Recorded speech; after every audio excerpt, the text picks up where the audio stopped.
Добре дошли в Genius Flame, най-доброто виртуално училище. Тук ще намерите нашите авторски детски приказки, които учат децата на важни житейски уроци. Нека да чуем една от тях. Приятно слушане! Как сърничката Фифи стана кака? Всички познаваха малката красива сърничка Фифи с големите кафяви очи, която може би беше най-щастливото дете на света. Майка ѝ я беше научила, че е важно да забелязваш хубавите неща в живота си и да благодариш за тях, защото, казваше тя, това може да те направи истински щастлив. И щом рано сутрин отвореше очички, Фифи поглеждаше навън и си казваше: какво прекрасно утро! Колко хубаво грее слънцето! Днес ще е един чудесен ден! След това слизаше за закуска, а там я очакваха най-вкусните палачинки, приготвени с много любов от майка й.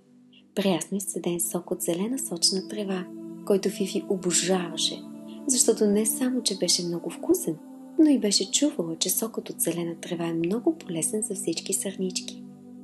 Тя благодареше на майка си за прекрасната закуска и тръгваше навън да си играе с приятели. По цял ден Фифи играеше със своите приятели пеперудите, с бръмбърчетата и калинките, а вечер, когато си легнеше уморена в пухкавото меко легло, тя благодареше за всеки миг от деня си. Така Фифи растеше в радост и веселие, радвайки се на цялото внимание и любов от страна на всички. Един ден обаче се случи нещо необичайно.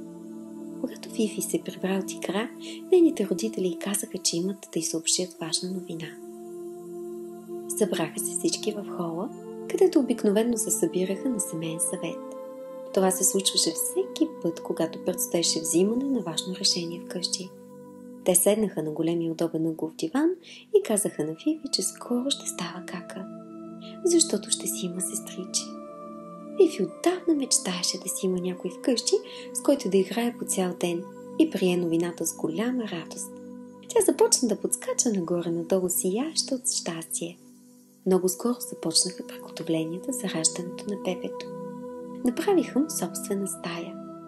Купиха бебешко легло, поедисаха цялата стая в розово, сложиха разкошни пердета с бродирани прекрасни цветя и започнаха да подреждат всичко вътре. Фифи помагаше много, разбира се, защото й бяха казали, че каките трябва много да помагат за бебето. И ето, че един ден се случи. Сестричето се появи на бял свят. Малката Фифи не можеше да си намери място от радост. Чувстваше се изключително горда от факта, че е станала кака. Показаха и бебето. Изглеждаше много по-малко от това, което тя очакваше. По цял ден спеше и ревеше. Нищо друго не можеше да прави. Отначало всичко беше много забавно, но после на Фифи постепенно започна да й омръзва да чува постоянно плач. А и майка и баща й обръщаха много повече внимание на бебето, отколкото на малката Фифи, която и явно вече не беше толкова малка. Така Фифи започна тихичко да тъжи. Големите й кафяви очи често се навлажняваха и Фифи бързаше да се скрие някъде, за да не я види никой, че плаче. Не искаше да тревожи родителите си, да и без това си имаха достатъчно грижи покрай бебето. Времето минаваше. Сърцето на Фифи страдаше със всеки изминал ден. Майка й вече не я гушкаше толкова често, както преди. Или поне на Фифи така и се струваше. Постоянно й даваха задачи. Донеси пеперона, подай шишето, пази тишина, подреди играчките. Фифи не можеше повече да издържа. Един ден тя избяга в гората и дълбоко заплака. Дочуха я нейните приятелки пеперудите и веднага долетяха. Тя им разказа всичко.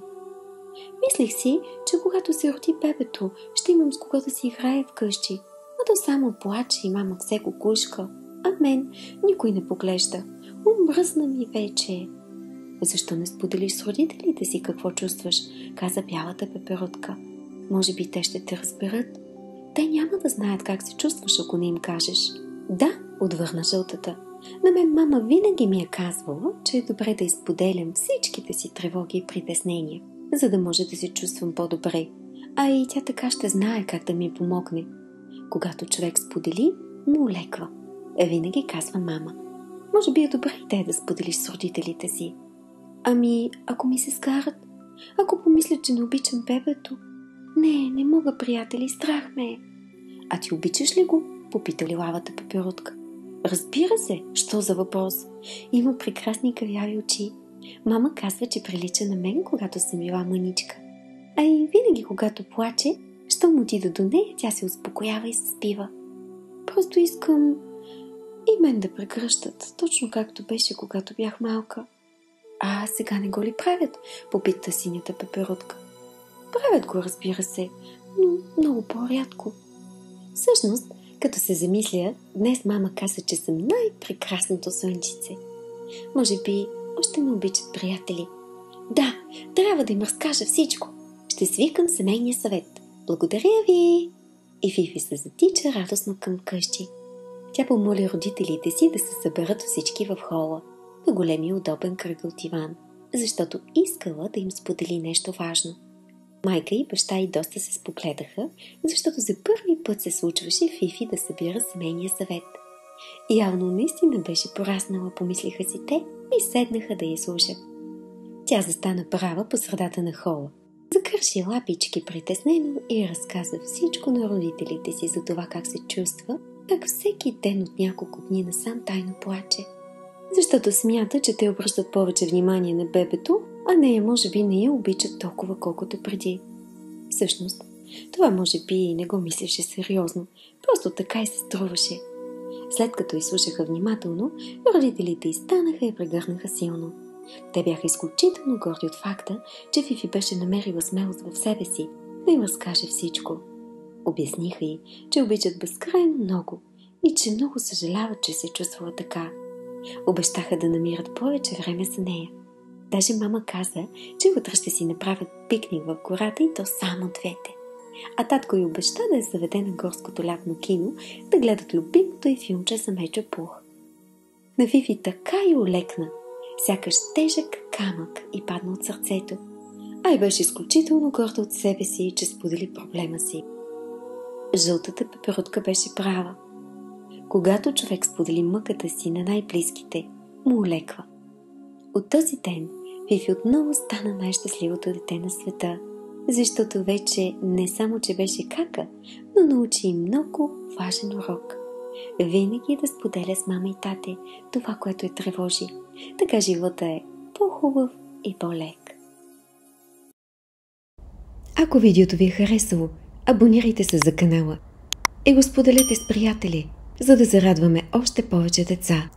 Може да изтеглите приложението Genius Flame от Apple App Store или Google Play Store. Линк ще намерите долу в описанието.